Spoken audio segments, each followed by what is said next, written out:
gentlemen, ladies and gentlemen, good afternoon. Welcome to the NEC. Welcome to the Wheeler Dealer stage. I'm very honoured and very excited today because I've got some special guests from that show that we all love to watch, the show that we call Wheeler Dealers. And first up, I think we should bring him out, the man we call the Governor, the OG. Ladies and gentlemen, Mr. Mike Brewer.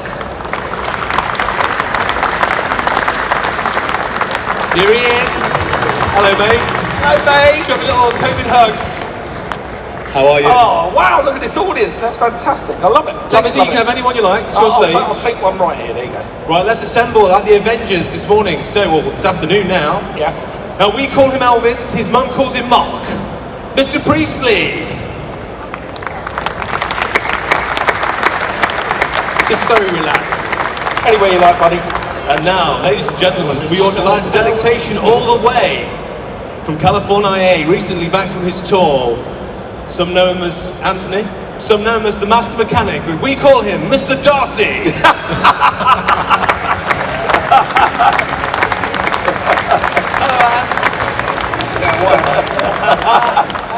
Look at this.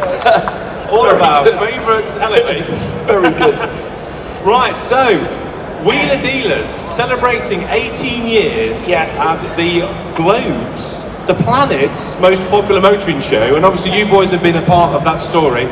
So Mike, I'm going to start with you as the oldest and wisest one in that lineup. How do you make a show relevant and popular for 18 years? Keep changing the mechanic. It's really easy. It's a tough job making the show relevant over 18 years, but what we've done is we've evolved with the times, and it's trying to innovate. Every time we make a show, we're trying to innovate. We did it with Ants, and we're definitely doing it with Elvis, where how we do things. So every year, I said it earlier, every year there's a new method to do an old job. There's a new process, there's a new technology. And for us on Wheeler Dealers, we're all over that. So you may have seen us change the disc on a car 40 times. You would have seen Ant do it probably 20 times, and Elvis has probably done it 5 times already. Change a disc on a car, but each time there's a new innovation, a new process, a new way. So the audience get to see it as we see it, as the way that the classic car world is evolving. And that's the way to keep it relevant. Come up with really interesting stories about the cars that we're featuring. Make sure that cars are iconic in their nature and they mean something to people. And then make sure that the processes we're doing are the very latest out there, the latest technology. Now Elvis, obviously you're a relatively new addition to the family. First of all, how are you finding it? And obviously you're stepping into some quite big shoes. How does that feel? How's it been kind of integrated into an established show? Well, it is brilliant. First of all, I'm loving every second of it, and I'm really pleased that so many of you are enjoying the show too, so that's great. Working with him, as Ant will testify to in a moment, I'm sure. It's annoying, isn't it? Absolute nightmare. Oh, we want some dirt, don't we? We want to know how annoying is Mike. Give us examples, lads. Come on, the kind of things he does on set. You might want to close your ears in. Everyone, put your cameras away. I've heard it all before. No, he's in all seriousness. We have so much fun doing it. We laugh from the moment we turn up in the morning to the moment we leave. And we make some great stuff during the process. I said to someone earlier, if I wasn't enjoying this, you'd know, because I'm a shit actor. And so the fact that you see me with a smile on my face is because I'm working with him and a great team behind the scenes, and I'm loving every minute of it. So Ant, obviously you came in, it was an established show, you've added your twist. I mean, what do you think that you did that was different? Obviously you're in America, it's a nicer looking country, it's sunny all the time, the cars are rust free. But apart from that, why did you go to America? Just to add to what Mike said, there's something really interesting about the longevity of the show, because what I believe Wheeler Dealers has done is it's stuck true to that really authentic format. And actually, there's been, and I imagine, you can probably answer this better, there must have been over the years temptation to wave into other spaces. Yeah. You know, you don't see ad sales, you don't see gratuitous placements of products. It's just a really authentic show. A guy who knows how to buy cars buys it, gives it to a mechanic who fixes it, and they sell the car and move on to the next episode. There's a coreness, a realness, a rawness about it, and that's the reason it's successful, is because it understands who its audience is, and it stays true to that format. I totally agree. I think we should have a look at a clip. I'm sure you've all seen the show. I'd be amazed if there's anyone in this room that hasn't seen Wheeler Dealers. And how many episodes have there been, Mike? You'll know this. I think we're on our 300th, on screen at the moment, something like 337 or something. I think that's a round of applause, guys. To make a show in television, for a show to unheard of, is the answer. Let's watch a clip. This is a mini. Do you want to give us a little tee up this little quick Yeah, mini? so Ethel is actually here. She's partly on that railing. I went and found this car. It's one owner from New. I found it in Wales, just Wow. on the, just as you tip a toe into Wales, Chepstow. And I found the car belonged to this lovely family, Ethel, because it was named after the mother of the family. She passed away, left it to her son. It sat in the garage for decades, but they really looked after it in the garage. You know, it was a very dry garage. And I found it, Ethel, and she had no clutch connected to the car, or brake cylinder connected to the car, so I couldn't drive it. When I bought it, I couldn't drive it. But I tickled it back into life when I bought it, made sure that, you know, I spun the engine over. And It was a mini, it doesn't matter. it does, well, and you know, I've learnt a lot from Ant in the past about, you know, how to tickle an engine over, jump it. And pump Elvis, do you worry when he's out buying these cars without you there? Because we know what it's like for the mechanics, because we go out and buy the cars, You've and when seen- we bring them back and they're not right, we get told off. You've seen some of the moments when you know, it's the classic toot as he rocks up. I mean, you'll know this, the toot as he rocks Oh, up. I know it. The door opens, oh my God. Yeah, What have you done? try standing in front of an orange TR7. Yeah, I know. Which I dare say you disappeared on that whole episode. We couldn't find you again, so you weren't there. But no, Ethel was a lovely little car, and because it was one family owner, I had to have her. I just had to. Little 850. And then when I got it back to the workshop, and this video clip is going to play into this. When I got it back to the workshop, me and Elvis were working on the car, and I was doing a bit of research into 850 Minis, and we stumbled upon this article that these two Australians had taken an 850 Mini and got it up to, in print, they got it up to 95 miles an hour. The top speed is 77, And that's optimistic. and that's optimistic. They got it to 95, and they did it, when you looked at the pictures, they had twin carbs set up, they supported and skimmed and whatever the head. And so me and Elvis were having a chat, and we went, well, if we're going to, you know, if we're going to do the car, why don't we just have a go at going as fast as we can in it? Because that's what he does. He makes cars go faster. With his How phone. fast did you go? Well, believe it or not, you're going to see. You're gonna see the clip, let's you're watch gonna the see the clip. We had to shed a bit of weight. Can't get it in America. No, can we play it? Is the clip working? Go for it, Luke. Here we go. Oh, look at them all. That is incredible. Isn't that cool?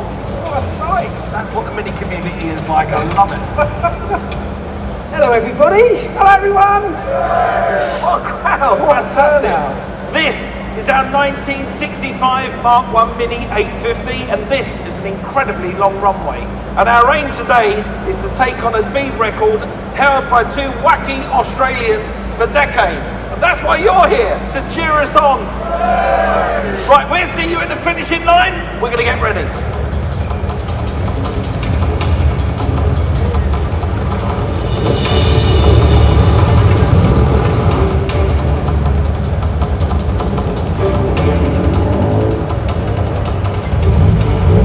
Why don't we use that little bit of an apron as a bit of a weight? We get 30 mile an hour. You can run up. Yeah, let's do that. Take whatever we can get. Foot down.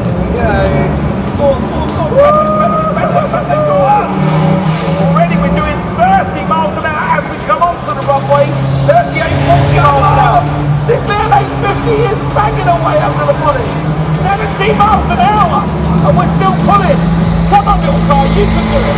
Let's go on our runway. 78. Come on, 79. 80 miles an hour. This little thing's got some guts, hasn't it? Well, it's not quite 95, but that's done all right. I reckon if we shed a bit of weight in this car, Yeah. we might have a chance Well, maybe. of actually going a little bit quicker. Take all the tools out, take the spare wheel out, light the car right up. Those Australians must have done that. I mean, I still think we could, you know, maybe do a bit better than that. Maybe. Oh, I've got a great idea. Why don't I get out of the car? It's a good idea. It's a great idea. I like it.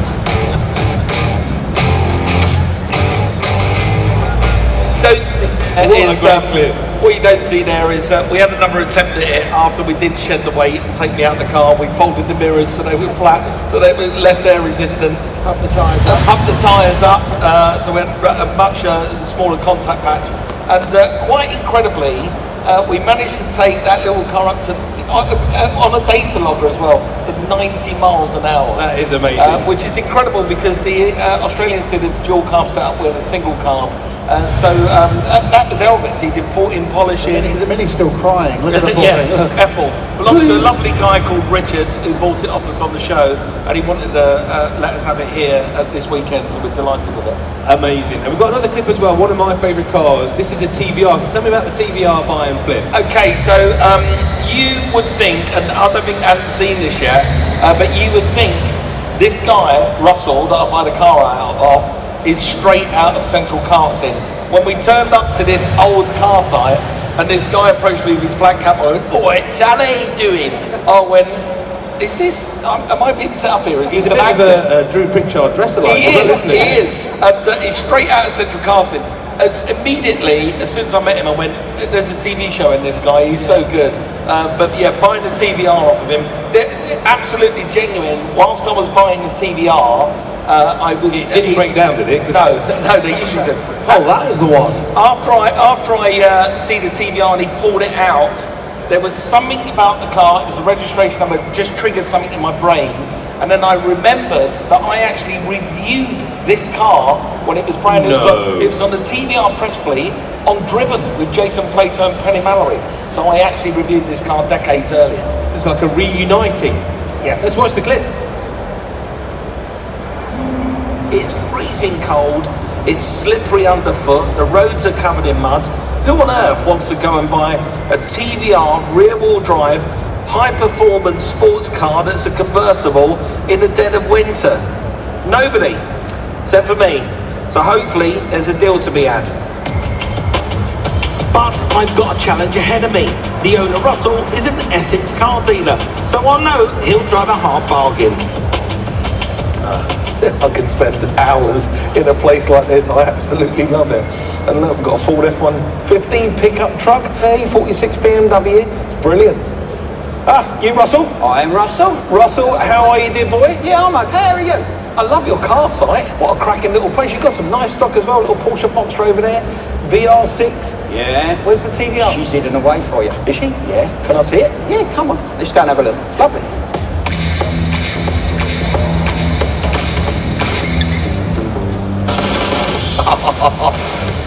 There she is, mate. That is lovely. Any chance we can get it out? Yeah, of course we can. Fantastic.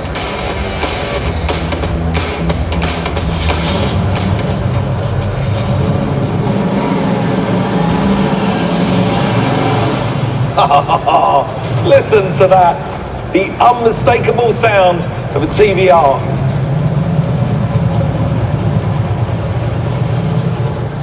Ross, I love it. That sound. Just incredible, isn't it? It is that TVR sound. It sounded They all sound glorious. phenomenal. Oh, it's fantastic, that V8. It looks it's scarily familiar, this car. And what's the story behind it then? Well, this was kept by TVR as their own works driver, their race driver's own car up until about 2002. Do you know, I think this was the press car, and I may have reviewed this car when it was brand new. Wow! Yeah. Huh? Yeah, What's the chances of that?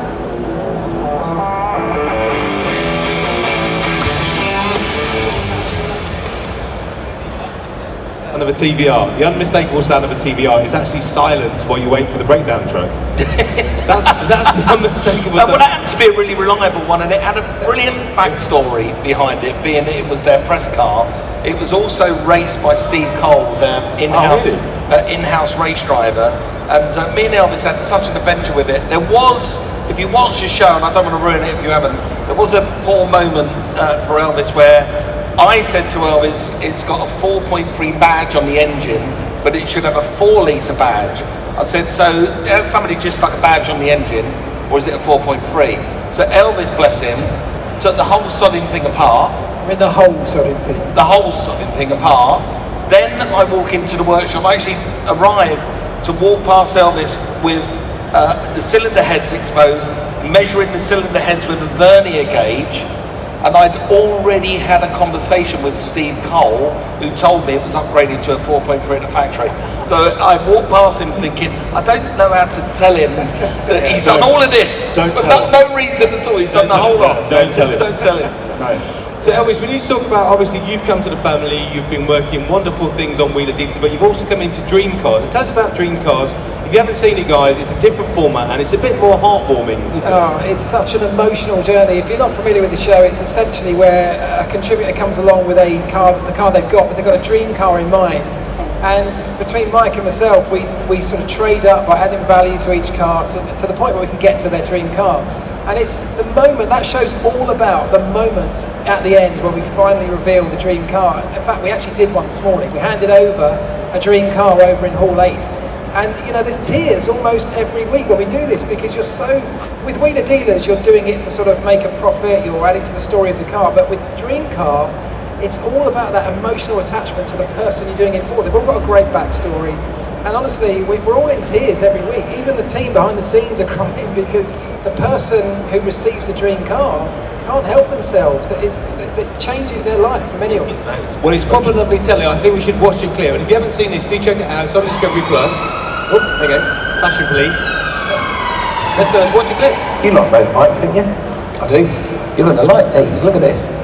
These are little Honda Navis, 110cc little commuter bikes. Brand new now. They look like scooters. Nice. You know the fella Den that we got the tuk-tuk off? Yeah. He bought a tuk-tuk over in a sea container, packed 8 of these bikes around it, and now he just wants to offload all 8 and has asked me if I'm interested. 8 of them? 8. How much? He wants £6,000 for the lot, so that only works out was 750 quid a bike. It's cheap, isn't it? We could sell those for over £1,000, couldn't we? Yeah, I reckon. That'd be like a 25% markup immediately. Yeah, I mean, they're brand new. Should we go for it? I love it. Let me send him back a text right now. We are both in. Send. Lovely. I've never bought 8 motorbikes before, but we just have. Me neither. I've been a scooter fan since I was a teenager. And I've built and ridden them my whole life. So now I'm keen to see what my latest scooter bike looks and rides like. The Navi bikes have arrived. One is already road legal, so I'm straight out to test it. While Elvis gives the other 7 a check over. Well, this really is a simple little bike. It's just twist and go. It's great fun, a right laugh. It handles brilliantly and is really comfortable and well balanced. What I like about it most of all is the seating position. I'm straddled across this petrol tank, so it feels a bit like a motorbike, but strictly speaking, it's a scooter.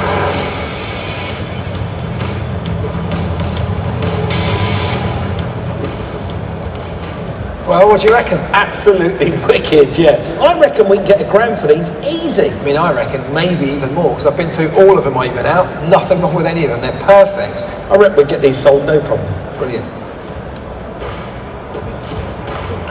Have you got any left? Yeah, so what happened, and this is absolutely on God's life, this is exactly what happened. Me and Elvis got the bikes prepped and ready, and I thought the best place to sell them is to go, it was the Silverstone Classicon.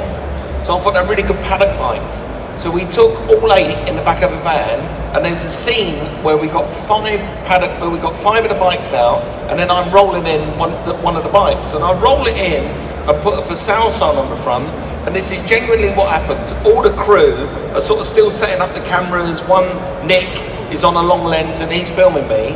And I've got my microphone on. And as I'm pushing the last mic in, these 2 guys come past and they sort of went, "Oh, they're nice. What are they?" And I said, "They're little bikes. How much are they?" And I said, 1,200 quid. He went, "What's it drive like?" I went, "Got the key in it, go and drive it." So he ran up the paddock, turned around and come back. I was stood with his mate.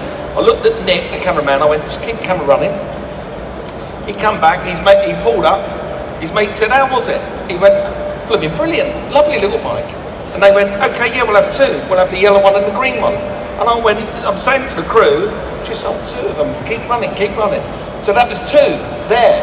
And as we're talking about, yeah, I'm going to have to hand you over to a member of the production team, another guy walked past with his mate and he went, "You selling these bikes?" I said, "Yeah." He went, "What are they like?" And I said, "Well, ask him." And he went, "Well, I just drove one up and down the paddock." He said, "They're absolutely wicked." "How much are they?" I said, 1,200 quid. He went, "Yeah, all right, we'll have one each." And I sold all 8 bikes in 16 minutes. Nothing changes. The camera Nothing never changes. all eight bikes in Mike 16 Brewer. minutes, yeah. Yeah, Mike Yes, Brewer. my bro. Once you see him in the eyes, you That's track your it. team. 8 of them, 16 But we minutes. need to talk, guys, before we lose our time slot. So, and obviously, you went to America, you stayed in America, you've created a wonderful life out there, and you seem to be making a new show every week. So, for all the people that have missed it, just bring us up to speed with all your amazing projects, and you brought Radford back to life. So, just give us a quick elevator pitch of where we are. Yeah, so there's actually one of the shows I did in America is available now in the UK. It's called Celebrity IOU Joyride, where I team up with a celebrity and Christy Lee, and we build a car and we give it away to somebody that really deserves it. So watch that, it's on Discovery Plus. Radford's super exciting. For those of you that don't know, I relaunched a very iconic 1940s British coach building brand. I did it with Jenson Button, the Formula 1 driver, a designer called Mark Stubbs and a lawyer called Roger Bailey. And if you Google the new Radford, I partnered with Lotus and created a new supercar. We should just talk about that because I mean that's a big deal. I mean, Lotus big deal. do not give their IP, they do not give their chassis to anyone. I mean, how many times has that happened in history? Yeah, Lotus is also founded in 1948, so the 73 years that Lotus have existed, Ford Cortina, Talbot Sunbeam, and 33 years ago with the Colton. So I was 9 when they last did this. So yeah, it's a real privilege. Plus Lotus is transitioning, Lotus is going fully electric, so it's the last petrol-powered Lotus ever. It's cool, right? It's a big It's deal. amazing. And Google a picture, it's called the Lotus No, Type. this guy here's got a picture. Oh, put on has he got a screen. picture? Look how There you go, gorgeous. you've got a picture. Do we have a clip? Does the clip work?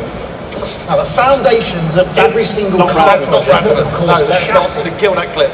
No, it's a picture of the Type 62-2. I don't know if you've got that clip. Well, if not, we have got this instead. Let's watch the clip. So this is Master Mechanic. So Master Mechanic is a very clever show. It's also spawned another car.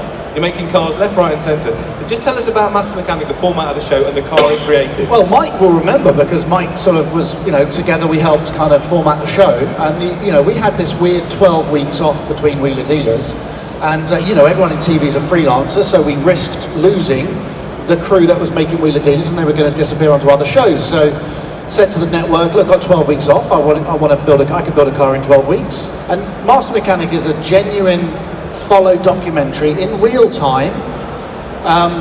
Start from an idea, and the idea was build a car from scratch. So I built a car inspired by the first ever Formula 1 winning race car.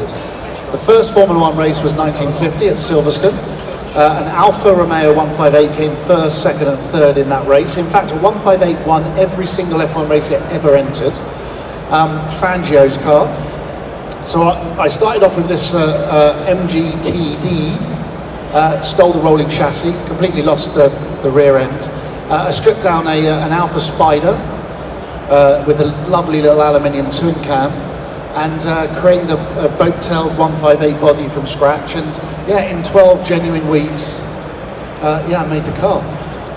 It was incredible to watch as well. I was around making Mike Brewer's World of Cars, and I was part of this production as well. And it was incredible to be around and watch a car just grow, just from basically scrap and then nothing to becoming this amazing looking 1950s race car. Just absolutely incredible at the end. And you can watch this show, guys, if you want to see any of these shows. They're all on Discovery Plus. If you're a Sky Q customer, I think you get that for free. That's why you get 12 months free to try it. So don't miss any of these. Go home and check them out tonight. But we've hit the end of our time slot. We've done our 25 minutes.